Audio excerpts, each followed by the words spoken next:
Friends ಬರ್ರಿ, ಇವತ್ತು ನಾನು ಸ್ವಲ್ಪ ರವಾದ ಸಜ್ಕ ಮಾಡ್ಬೇಕು ಅಂದ್ಕೊಂಡೇನಿ ರೀ. ನಾ ಆಲ್ರೆಡಿ ಈಗ ಬೆಲ್ಲ ಹಾಕಿ ನೀರು ಕುದಿಲಿ ಹಾಕಿಟ್ಟೀನಿ ರೀ.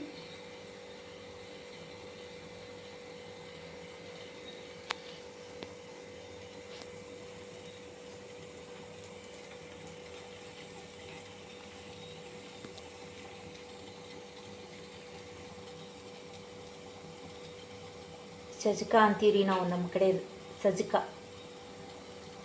ಇದಕ್ಕೆ ಸ್ವಲ್ಪ ಏಲಕ್ಕಿ ಪುಡಿ ಹಾಕೊಳ್ಳೋಣ ರೀ ಇವಾಗ.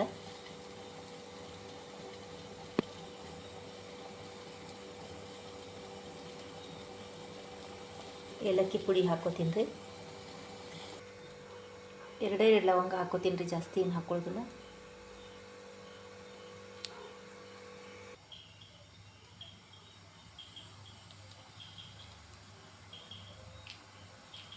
ಎರಡು ಲವಂಗ ಹಾಕೋತೀನಿ ರೀ.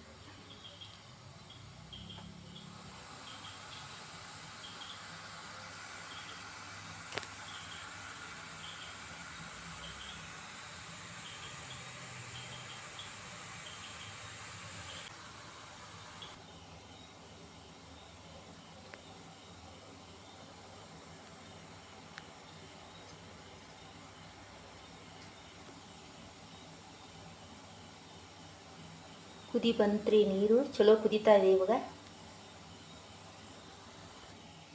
ನಾನು ಸಣ್ಣ ರವೆ ತೊಗೊಂಡಿನಿ ರೀ. ಇದನ್ನೇ ನಾನು ಹುರ್ಕೊಂಡಿಲ್ಲ, ಹಂಗೆ ಹಾಕ್ತೀನಿ ರೀ.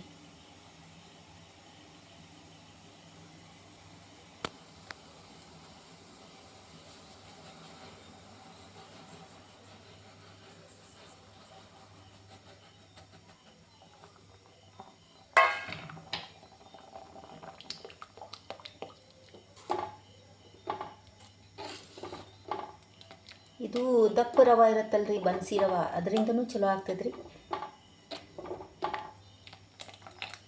ನಾನು ಸಣ್ಣ ರವೆಯಿಂದ ಮಾಡಕತ್ತೀನಿ ರೀ. ಇದು ಕುದಿಬೇಕ್ರಿ, ಕುದಿಲಿ.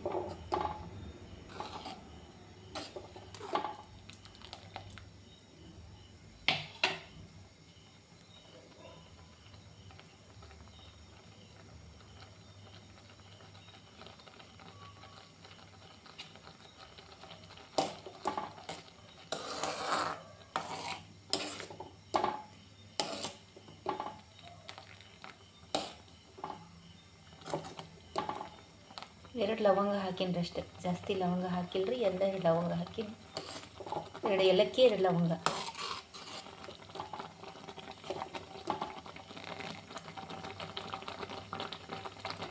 ದಪ್ಪ ರವಾದಿಂದನೂ ಭಾಳ ಚಲೋ ಆಗ್ತೈತೆ ರೀ ಸಜ್ಕ. ಇದು ಸಣ್ಣ ರವೆ.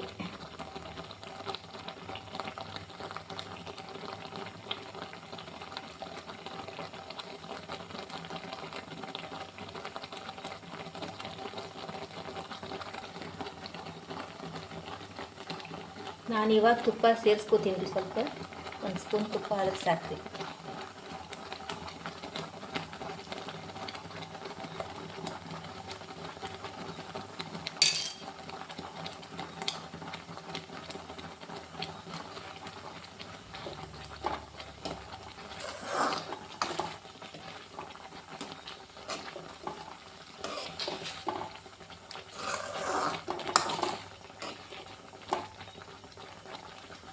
ಸಣ್ಣ ಉರಿ ಒಳಗೆ ಮುಚ್ಚಿಡೋಣ್ರಿ ಇದನ್ನು.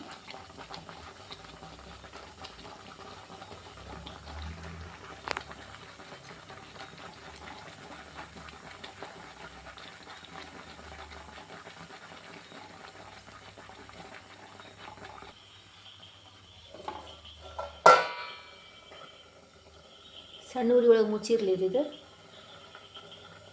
ಆಮೇಲೆ ನೋಡೋಣ, ಒಂದು ಸ್ವಲ್ಪ ಹೊತ್ತು ಇರಲಿ.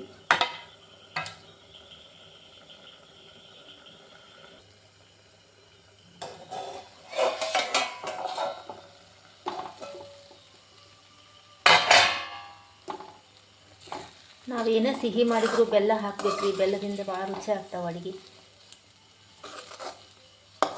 ಸಕ್ಕರೆ ಯೂಸ್ ಮಾಡೋಕ್ಕಿಂತ ಸ್ವಲ್ಪ ಬೆಲ್ಲ ಯೂಸ್ ಮಾಡಿದರೆ ಆರೋಗ್ಯಕ್ಕೂ ಒಳ್ಳೆಯದು.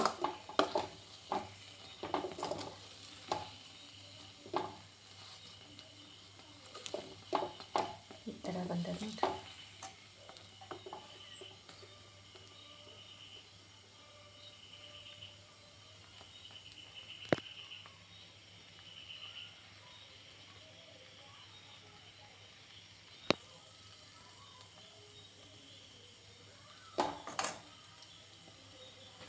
ಭಾಳ ಚಲೋ ಆಗ್ತದೆ ರೀ.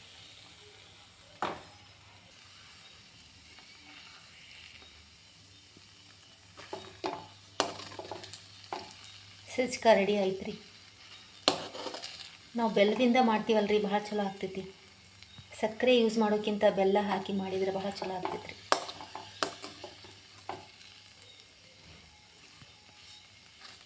ತಿನ್ನೋದಕ್ಕಂತೂ ಭಾಳ ರುಚಿಯಾಗಿರುತ್ತೆ ರೀ. ಎಲ್ಲ ಬೆಂದಾಗಿದ್ರಿ. ಈಗ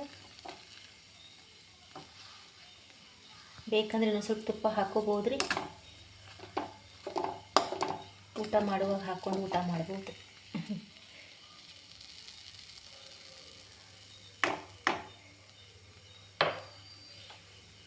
ರೆಡಿ ಆಗ್ಯದ್ರಿ.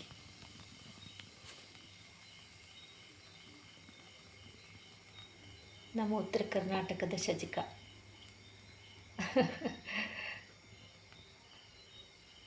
ಥ್ಯಾಂಕ್ ಯು ಫ್ರೆಂಡ್ಸ್, ಎಲ್ರಿಗೂ ಥ್ಯಾಂಕ್ ಯು ಫಾರ್ ವಾಚಿಂಗ್.